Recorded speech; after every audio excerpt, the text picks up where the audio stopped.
2018 December 18 Mohanlal എന്ന മലയാളത്തിന്റെ മഹാനടൻ തന്റെ കരിയറിലെ ഏറ്റവും വെല്ലുവിളികൾ നിറഞ്ഞ ഘട്ടത്തിലേക്ക് കടന്ന ദിവസം. ശ്രീകുമാർ മേനോന്റെ സംവിധാനത്തിലൊരുക്കിയ ഫാന്റസി മൂവി ഒടിയൻ റിലീസായ ദിവസം. ഒടിയനിലെ കഥാപാത്രത്തിനു വേണ്ടി മുഖത്തിൽ രൂപമാറ്റം വരുത്തിയ മോഹൻലാലിന് അവിടെ മുതൽ അഭിനയത്തിന്റെ പേരിൽ അതിരൂക്ഷ വിമർശനവും സൈബർ ബുള്ളിങ്ങുമാണ് നേരിടേണ്ടി വന്നത്. മാത്രമല്ല, ഒടിയന് ശേഷം മോഹൻലാലിൻ്റെതായ പുറത്തിറങ്ങിയ സിനിമകളിൽ ഭൂരിഭാഗവും വൻ പരാജയത്തിലേക്ക് പോവുകയും ചെയ്തു. Neerali, Drama, Ittymaani, Big Brother, Marakkar, അറബിക്കടലിന്റെ സിംഹം, ആറാട്ട്, മോൺസ്റ്റർ, എലോൺ, മലൈക്കോട്ടെ വാലിബൻ, ബാരോസ് തുടങ്ങി മലയാളത്തിൽ തിയേറ്റർ റിലീസ് ചെയ്ത 11ഓളം മോഹൻലാൽ സിനിമകളും വൻ പരാജയമാണ് ഏറ്റുവാങ്ങിയത്. മാത്രമല്ല, അഭിനയത്തിന്റെ പേരിൽ രൂക്ഷ ട്രോളുകൾക്ക് മോഹൻലാൽ വിധേയനാവുകയും ചെയ്തു. ഇതിൽ എലോൺ എന്ന സിനിമ ആദ്യ ആഴ്ചയിൽ തന്നെ തിയേറ്ററിൽ നിന്നും വാഷ് ഔട്ടായ ആദ്യ മോഹൻലാൽ ചിത്രമാവുകയും ചെയ്തിരുന്നു. എന്നാൽ ഈ സമയങ്ങളിലും ലൂസിഫർ, നേര്, ഗസ്റ്റ് റോളിലെത്തിയ കായംകുളം കൊച്ചുണ്ണി, ജയിലർ തുടങ്ങിയ സിനിമകൾ വലിയ വിജയം നേടിയിരുന്നു. കൂടാതെ OTT-യിലെത്തിയ ദൃശ്യം 2-ഉം 12th മാൻ, ബ്രോ ഡാഡിയും പ്രേക്ഷക പ്രശംസ നേടുകയും ചെയ്തു. അപ്പോഴും ആരാധകർ കാത്തിരുന്നത് മോഹൻലാലിന്റെ അഭിനയ പ്രാധാന്യമുള്ള അല്ലെങ്കിൽ അദ്ദേഹത്തിൻ്റെതായ സ്വാഭാവിക അഭിനയം കാഴ്ചവെക്കുന്ന ഒരു സിനിമയ്ക്ക് വേണ്ടിയായിരുന്നു. എന്നാൽ ഓരോ സിനിമകൾ വരുമ്പോഴും ആരാധകർ നിരാശരായി മടങ്ങുകയാണ് ഉണ്ടായത്. തുടർ പരാജയങ്ങൾ നേരിട്ടപ്പോഴും ആരാധകരുടെ ഏറ്റവും വലിയ പ്രതീക്ഷ പൃഥ്വിരാജ് സുകുമാരന്റെ സംവിധാനത്തിലെത്തുന്ന എമ്പുരാനിലായിരുന്നു. ഒടുവിൽ ആരാധകരുടെ പ്രതീക്ഷകൾ കാത്തുകൊണ്ട് എമ്പുരാൻ എത്തുകയും വലിയ വിജയം കരസ്ഥമാക്കുകയും ചെയ്തു. മലയാളത്തിൽ ഏറ്റവും കൂടുതൽ പണം ചെലവഴിച്ച് നിർമ്മിച്ച സിനിമയെന്ന അവകാശവാദവുമായാണ് എമ്പുരാൻ എത്തിയത്. 175 കോടി രൂപ ചെലവഴിച്ചാണ് ചിത്രം നിർമ്മിച്ചത്. കഴിഞ്ഞ മാസം അവസാനത്തോടെ തിയേറ്ററുകളിലെത്തിയ ചിത്രം 10 ദിവസം കൊണ്ട് തന്നെ മലയാളത്തിലെ ഏറ്റവും കൂടുതൽ കളക്ഷൻ നേടിയ ചിത്രമായി മാറിയിരുന്നു. കൂടാതെ 30 ദിവസം കൊണ്ട് 325 കോടി സ്വന്തമാക്കി മലയാളത്തിലെ എക്കാലത്തെയും വലിയ ഹിറ്റ് എന്ന നേട്ടവും എമ്പുരാൻ സ്വന്തമാക്കി. സിനിമയ്ക്ക് മിക്സഡ് റിവ്യൂസ് ആണ് വന്നതെങ്കിലും ഗുജറാത്ത് കലാപവുമായി ബന്ധപ്പെട്ട വിവാദം റിലീസിന് ശേഷവും ചിത്രത്തിന്റെ ഹൈപ്പ് നിലനിർത്താൻ സഹായിച്ചു. ലൂസിഫറിന്റെ രണ്ടാം ഭാഗമായ എമ്പുരാൻ മലയാള സിനിമയിലെ കളക്ഷൻ റെക്കോർഡുകളെല്ലാം തകർത്തെറിഞ്ഞിരുന്നു. 320 കോടിയിലധികം രൂപയാണ് ചിത്രം ലോകമെമ്പാടുമായി നേടിയത്. തിയേറ്റർ ഷെയർ 100 കോടിയിലധികം സ്വന്തമാക്കി ആദ്യ മലയാള ചിത്രം എന്ന റെക്കോർഡും എമ്പുരാൻ സ്വന്തം പേരിലാക്കിയിരുന്നു. എന്നാൽ വൻ വിജയം നേടിയപ്പോഴും ആരാധകർക്ക് പൂർണ്ണ സംതൃപ്തി നൽകിയ സിനിമയാണോ എമ്പുരാൻ എന്നത് ഒരു ചോദ്യമാണ്. അഭിനയ പ്രാധാന്യമുള്ള, പ്രേക്ഷകനെ ഇമോഷണലി കണക്ട് ആക്കുന്ന ഒന്നും തന്നെ എമ്പുരാനിൽ ഇല്ലായിരുന്നു എന്നതാണ് യാഥാർത്ഥ്യം.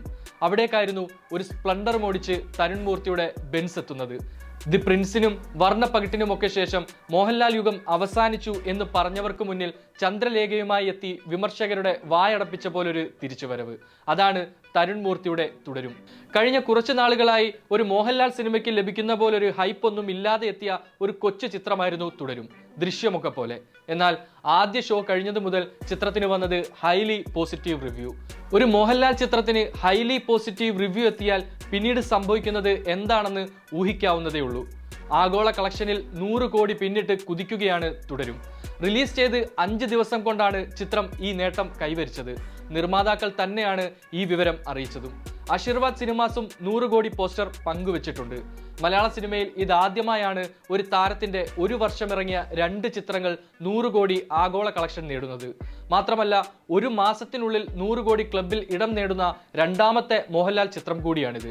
പുലിമുരുകൻ, ലൂസിഫർ എന്നീ മോഹൻലാൽ ചിത്രങ്ങളും നേരത്തെ 100 കോടി ക്ലബിൽ കയറിയിരുന്നു. ഇതോടെ 4 100 കോടി സിനിമകൾ സ്വന്തമായുള്ള ഏക മലയാളം നായകനായി മാറിയിരിക്കുകയാണ് മോഹൻലാൽ. കൊമ്പൻ നടക്കുമ്പോൾ കാടും അവനൊപ്പം നടക്കുമെന്നാണ് ആശീർവാദ് സിനിമാസ് തുടരുമിന്റെ 100 കോടി കളക്ഷൻ പ്രഖ്യാപന പോസ്റ്റർ പങ്കുവെച്ചുകൊണ്ട് കുറിച്ചത്. ഏപ്രിൽ 25-നാണ് തുടരും തിയേറ്ററുകളിലെത്തിയത്. ആദ്യ ദിനത്തിൽ മാത്രം ചിത്രം ആഗോളതലത്തിൽ 17 കോടിയിലധികം രൂപയാണ് നേടിയത്.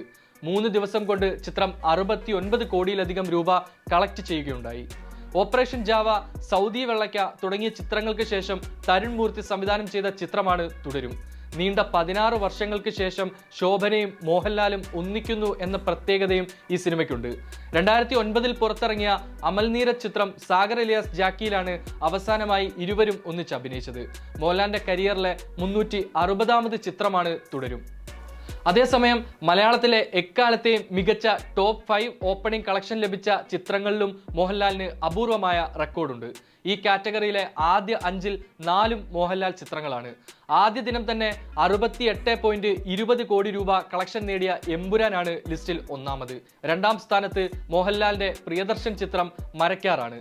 20.40 കോടി രൂപയാണ് ചിത്രം കളക്ട് ചെയ്തത്. മൂന്നാം സ്ഥാനത്ത് ദുൽഖർ സൽമാൻ നായകനായ കുറുപ്പാണ്. 19.20 കോടിയാണ് ചിത്രത്തിന്റെ ഓപ്പണിംഗ് കളക്ഷൻ. ഈ ലിസ്റ്റിലെ ഏക മോഹൻലാൽ ഇതര ചിത്രവും ഇത് തന്നെയാണ്. നാലാം സ്ഥാനത്ത് മോഹൻലാലിന്റെ തന്നെ ഒടിയനാണ്. 18.10 കോടി രൂപയാണ് ചിത്രം ആഗോള ബോക്സ് ഓഫീസിൽ നിന്ന് ആദ്യ ദിനം സ്വന്തമാക്കിയത്. അഞ്ചാം സ്ഥാനത്താണ് തുടരുമിന്റെ സ്ഥാനം. മോഹൻലാൽ എന്ന നടന്റെ സമീപകാലത്ത് വന്നതിൽ ഏറ്റവും മികച്ച പ്രകടനമാണ് തുടരും സിനിമയിൽ കാണാൻ കഴിയുന്നത്. ഹൈലി ഇമോഷണൽ രംഗങ്ങളിലെല്ലാം തന്നെ പ്രേക്ഷകർ ആ പഴയ ആക്ടർ മോഹൻലാലിനെ കണ്ടു, അഥവാ തരുൺ മൂർത്തി കൊണ്ടുവന്നു. അത് തന്നെയാണ് തുടരുമെന്ന സിനിമയുടെ ഏറ്റവും വലിയ പ്രത്യേകതയും.